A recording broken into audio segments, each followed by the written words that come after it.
মার্কিনীদের সাথে একটা চুক্তি হয়েছে। এবং এটা নিয়ে পার্লামেন্টে কেউ কোনো কথা বলে নাই, সরকারি দল না বিরোধী দল, একমাত্র রুমিন ফারহানা বলেছে। দেখেন এখন দুর্ভাগ্যের বিষয় যে এই চুক্তিটা হয়েছে নির্বাচনের 3 দিন আগে, এবং সরকারের যে এখন পররাষ্ট্রমন্ত্রী তখন ছিল নিরাপত্তা উপদেষ্টা, তিনি বলেছেন যে এই চুক্তির সময় বিএনপি এবং জামাতের সঙ্গে আলোচনা হয়েছে। তার মানে বিএনপি জামাত তারা এক হয়েই, এবং সরকার মানে অন্তর্বর্তীকালীন সরকার তারা যৌথভাবে চুক্তি করেছে।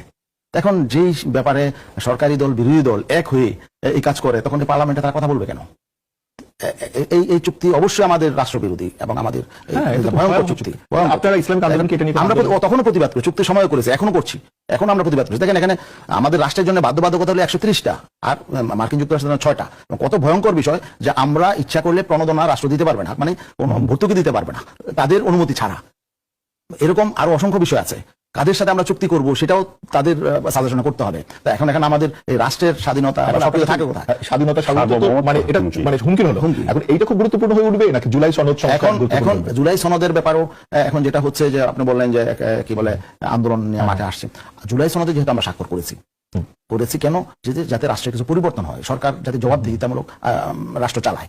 কিন্তু আমরা দেখছি জবাবদিহিতার জায়গাগুলো থেকে এই বর্তমান সরকার পাশ কাটিয়ে গেছে। আপনার মনে করেন বর্তমান সরকার সনদে থাকছেন না? সনদে যে বিষয়গুলো তাদের ফেভারে, রাষ্ট্র পরিচালনার ক্ষেত্রে তাদের সেখানে কোনো সমস্যা হবে না, তাদের সেগুলো কিন্তু তারা অলরেডি সেই পক্ষে তারা পাশ করিয়ে নিয়েছে, প্রায় 95টার মতো আরো বেশি পাশ করিয়ে নিয়েছে। কিন্তু যেখানে মানে জবাবদিহিতার যেখানে 16টা তারা যেই বিষয়গুলো স্বৈরতন্ত্র উৎপাদন করে সেখানে কিন্তু সেই বিষয়গুলো তারা রেখে দিয়েছে, তাই না?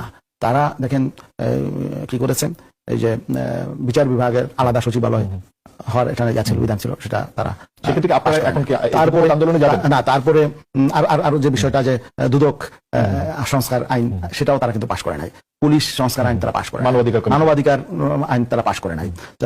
তারপরে মানে জবাবদিহিতার জন্য যেগুলো সমস্যা এগুলো আসলে এখন আপনারা কি এখন আন্দোলনে যাবেন? না, আমরা আমাদের মতো করে আন্দোলন করবো, আমরা আমাদের মতো করে প্রতিবাদ করছি। কারণ আমরা দেখছি যে অনেক বিষয় সরকার এবং বিরোধী দলের মধ্যে একটা সমঝোতা আছে। আপনার কি 11 দলীয় জোট আছে? আমরা ওখানে নাই, নির্বাচনের আগেই তো আমরা সেখানে আমরা দেখছি যে রাষ্ট্রের গুরুত্বপূর্ণ বিষয় যেখানে বিরোধী দলের প্রতিবাদ করা উচিত ছিল সেগুলোতে তারা সাইলেন্ট। তার মানে তাদের মধ্যে সরকারের সাথে একটা সমঝোতা হয়তো আছে। তো এই জন্য আমরা এই ব্যাপারে সতর্ক যে আমরা আমাদের মতো করে আন্দোলন করব, এবং আমরা অবশ্যই এই